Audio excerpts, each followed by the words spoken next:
E aí, pessoal, hoje a gente vai mergulhar numa história que parece um verdadeiro efeito dominó, uma reação em cadeia que liga a Europa com a América do Sul de um jeito impressionante. E essa nossa análise de hoje vai com um abraço especial para os estudantes do primeiro ano de História do Colégio Estadual Cívico-Militar Presidente Vargas e em especial para Maria Clara Lopes, que tem se dedicado muito para compreender todo esse processo. Vamos juntos nessa? A grande pergunta que vai guiar a gente hoje é essa aqui, ó. Como é que pode uma decisão tomada por Napoleão lá na França ter uma consequência tão gigantesca a ponto de criar um império inteirinho do outro lado do oceano? É esse quebra-cabeça que a gente vai montar peça por peça. Então, vamos começar a entender essa história. Bom, a primeira peça do dominó a cair foi o famoso bloqueio continental do Napoleão. Basicamente, ele virou para a Europa e disse: ninguém mais pode fazer comércio com a Inglaterra. E isso deixou Portugal numa sinuca de bico. O que fazer? Trair a Inglaterra, sua aliada de séculos, ou peitar a maior potência da Europa na época, que era a França? Uma escolha com consequências enormes. E a decisão, pressionada, foi algo nunca antes visto na história. Ao invés de se render, o príncipe regente Dom João simplesmente colocou toda a corte, o governo, tudo em navios para cruzar o Atlântico. Imagina só a logística para mover umas 15 mil pessoas, com tesouro, documentos, bibliotecas. Tudo isso com a escolta da Marinha Britânica. Foi a única vez que uma corte europeia se mudou de mala e cuia para uma colônia.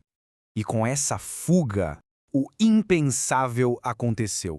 De repente, a colônia virou o centro do império. Foi uma inversão de poder total. O Brasil, que era só uma fonte de riqueza para Portugal, se tornou a nova capital. E essa mudança, claro, abriu as portas para transformações gigantescas, principalmente na economia. Olha, essa comparação aqui mostra bem o tamanho da virada. Foi quase da noite para o dia. Antes de 1808, o Brasil vivia sob o Pacto Colonial, ou seja, só podia vender e comprar de Portugal. Era fechado. Depois da chegada da corte, a primeira coisa que Dom João fez foi abrir os portos. Foi o fim do pacto na prática e o começo de uma nova era, com o Brasil no centro de tudo. E claro que a ajuda da Inglaterra na fuga teve um preço, né? E que preço! Esse gráfico mostra tudo. O Tratado de 1810 dava um benefício fiscal absurdo para os produtos ingleses, que pagavam só 15% de imposto. Era menos do que os próprios produtos portugueses pagavam. O resultado? O mercado brasileiro foi inundado de mercadorias britânicas, o que consolidou de vez a influência da Inglaterra por aqui. Aí, em 1815, Napoleão é derrotado. E agora? A corte volta para Portugal? Que nada! Dom João e a nobreza já estavam mais do que acostumados com o Rio de Janeiro. Para justificar a permanência, ele teve uma ideia genial. Elevou o Brasil à condição de Reino Unido. Oficialmente, o Brasil deixava de ser colônia. Era, no papel, igual a Portugal. A elite brasileira amou, mas lá em Lisboa, a raiva só aumentava. Pois é, enquanto o Brasil vivia seus dias de glória como centro do império, Portugal estava no fundo do poço. Crise econômica, humilhação política. Era óbvio que uma hora eles iam reagir. A antiga metrópole queria seu poder de volta, e isso ia levar a um choque de frente com os interesses que nasceram aqui no Brasil. E essa reação veio em 1820, com a Revolução Liberal do Porto. Os revolucionários portugueses tinham 3 exigências bem claras. Queriam que o rei Dom João VI voltasse para Lisboa, queriam uma constituição para limitar o poder do rei e, o ponto mais importante para a nossa história, queriam que o Brasil voltasse a ser rebaixado à condição de colônia. O conflito de interesses estava declarado. Dom João VI foi sem saída. Pressionado, ele cedeu e voltou para Portugal em 1821. Só que ele fez uma jogada de mestre, que mudou tudo. Ele deixou aqui o seu filho, Dom Pedro, como príncipe regente. Manter o Pedro no Rio de Janeiro foi uma cartada estratégica que complicou, e muito, os planos de Portugal de simplesmente recolonizar o Brasil. A partir desse momento, a tensão só foi crescendo. As cortes, que era o parlamento português, começaram a mandar um monte de ordens para cá, tentando tirar o poder de Dom Pedro e forçar o Brasil a obedecer de novo. Cada decreto que chegava de Lisboa era mais um empurrãozinho na direção da separação total. E o plano deles era bem claro.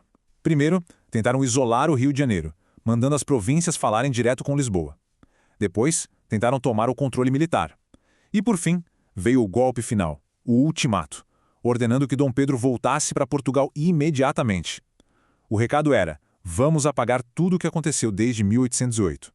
Só que a resposta de Dom Pedro, que já estava totalmente influenciado pela elite brasileira, foi um ato de desafio aberto. No dia 9 de janeiro de 1822, que ficou conhecido como o Dia do Fico, ele simplesmente rasgou as ordens de Portugal e disse em alto e bom som que ia ficar. Foi o primeiro grande passo, a primeira desobediência oficial. E depois do Fico, foi tudo muito rápido, uma coisa atrás da outra. Em maio, Dom Pedro criou o Cumpra-se, que dizia que nenhuma lei de Portugal valia aqui sem a assinatura dele. Isso já era, na prática, a independência. O famoso Grito do Ipiranga, em 7 de setembro, foi só a formalização de um processo que já não tinha mais como voltar atrás. Mas, declarar a independência é uma coisa. Construir um país do zero, um império gigantesco no meio de um continente cheio de repúblicas, era a outra bem diferente. Isso ia exigir guerra, muita negociação e a criação de toda uma nova estrutura de poder. E é importante lembrar que a independência não foi um ato pacífico em todo lugar. Teve muita luta. Províncias como a Bahia, o Maranhão, o Pará tinham tropas leais a Portugal e foi preciso lutar para expulsar essa gente.